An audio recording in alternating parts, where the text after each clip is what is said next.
Заповядай, седни си, Иване. Благодаря ти. И едва Мартин. Подарък.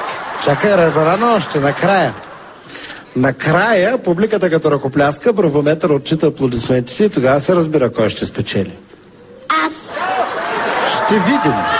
Седни си сега да си почиваш. Ако знаеш колко бързо се възстановяват на тази възраст. Си почина.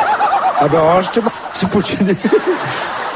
Не, трябва да освободиш сцената, за да чуем и другите деца. Някои деца не можеш да ги качиш на сцената, пак други не можеш да ги свалиш. Чакам тук да дойде предаването, защото това аз да не съм ти.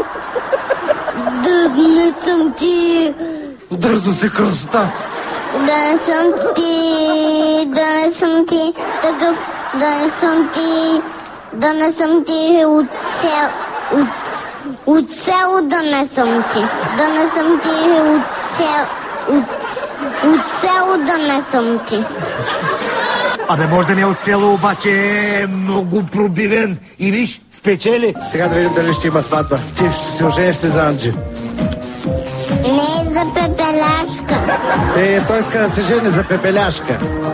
Нищо, прегърнете си целунете като приятели за цял живот и като победители в нашото шоу. Прегърни и целуни момичето. Не му е до целувки в момента. Той си има подарък. Да не съм ти от село, да не съм ти.